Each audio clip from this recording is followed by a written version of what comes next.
मूसा जो कि परमेश्वर का दास है और परमेश्वर ने उसको चुन लिया था कि इजरायलियों को छुड़ाए। और इजरायली मिस्रियों की गुलामी में 400 साल से गुलामी में थे और उस गुलामी में वो लोग दिन और रात कराते थे और मिस्री उनसे बहुत कठिन परिश्रम करवाते थे, बहुत ज़्यादा मारते थे, खाना भी उन्हें कम ठीक से नहीं मिलता था और वो लोग गुलामी का जीवन जी रहे थे। और उनकी दुहाई वो सब कुछ परमेश्वर देख रहा था क्योंकि वो परमेश्वर के अपने ही संतान थे। लेकिन कई सालों तक परमेश्वर ने उनसे बात नहीं की क्योंकि उन्होंने बलवा किया तो परमेश्वर ने उनको छोड़ दिया, बहुत साल तक बात नहीं की। और उसके बाद अपने दास मूसा से बात की, जंगल में आग में परमेश्वर ने उसको झाड़ियों में दर्शन दिया और कहा कि मैं तुझे चुनता हूँ कि तू इजरायलियों को जाके छुड़ाएगा। हालेलुया।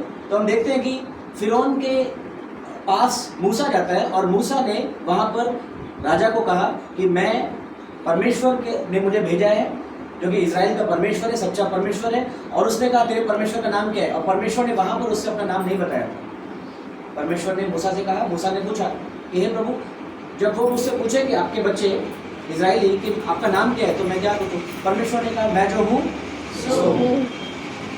उस समय नाम नहीं बताया अपना परमेश्वर ने। और उसने कहा कि जाके अपने इजराइलियों को कहा कि तुम्हारा जो परमेश्वर जिसका नाम मैं हूँ वो कहता है कि मैं तुम्हें इजराइलियों मिस्रियों की गुलामी से छुड़ाकर उस देश में लेके जाऊंगा जहाँ पर आशीषें हैं, दूध और मक्खन, मतलब आशीषें बहते हैं वहाँ पे। और वहाँ पर हम देखते हैं कि 10 आश्चर्यकर्म परमेश्वर ने वहाँ पे किए थे मिस्र में, क्योंकि मिस्र जो है वो पूरा मूर्ति पूजा से भरा हुआ था।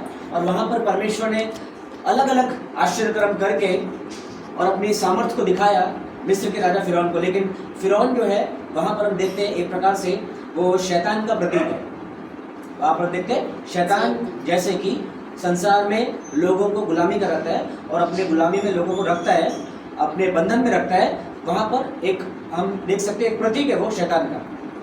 फिरौन का मन कठोर हो गया और उसने कहा, आखिर में उसने जाने दिया, ठीक है तुम जाओ लेके जाओ। जब वो कब कहा था? जब मिस्र के सारे पहलौठे यानी कि चाहे वो इंसान हो या जानवर, उनके जो पहला जो संतान सब मारे गए थे।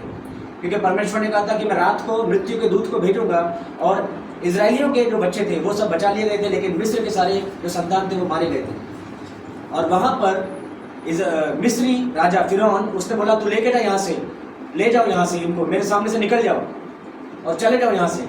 लेकिन पीछे से उसका मन जो है कठोर हो जाता है और वो अपनी सेना के साथ में अब इजरायलियों का पीछा करता है।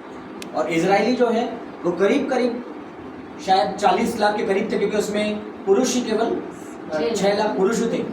तो स्त्रियां कितनी होंगी, बच्चे कितने होंगे? तो करीब करीब से 40 लाख इजरायली थे। उनके पीछे ये सेना लेके जाता है और इजरायली जब पहुंचते हैं सामने है लाल समुंदर, लाल समुंदर सामने आ जाता है। और इन दिनों में जब वो चल रहे होते हैं सेना पीछे होती है, लेकिन जब पीछे की तरफ देखते हैं मूसा और हारून और बाकी लोग तो देखते हैं कि फिरौन भी पीछे से, क्योंकि घोड़े की आवाज़ वो सब सुनाई देती है, रथों की आवाज़, और पीछे वो लोग मौत को देखते हैं इजरायली। और वहाँ पर जो 10 आश्चर्यक्रम परमेश्वर ने उनके जीवन में किए थे वो आश्चर्यक्रम भूल कर बड़े बड़े और वो भूल जाते हैं उसी समय परमेश्वर को, और मूसा और फिरौन और परमेश्वर की विरोध में उल्टा बोलने लगते हैं। वहाँ पे हम आगे हम देखेंगे। तो यहाँ पे हम देखते हैं कि संसार में भी शैतान जो है फिरौन के समान जब परमेश्वर के लोग चुने हुए प्रभु के पास आ जाते हैं, प्रभु में आ जाते हैं, तब फिरौन जो राजा यानी कि शैतान वो पीछे पीछे, क्योंकि वो एकदम अंदर ही अंदर वो कुड़ जाता है कि मेरी गुलामी से ये लोग आज़ादी कैसे पा गए, इन्हें आज़ादी मिल गई, अब तो ये लोग स्वतंत्र हैं, परमेश्वर की संतान है, अब ये लोग परमेश्वर की आराधना करेंगे। इसीलिए शैतान भी पीछे पीछे रहता है फिरौन के समान और मारने के लिए या घात करने के लिए या नुकसान पहुंचाने के लिए किसी न किसी तरीके से वो आइडिया पीछे पड़ा रहता है हमेशा।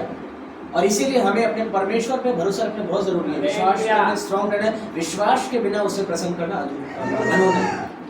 तो ये विश्वास हमारा बहुत मजबूत होना चाहिए, हमारा जीवन जो है परमेश्वर से हमारा रिश्ता जो है अच्छा होना चाहिए, तभी हम शैतान से बच सकते हैं।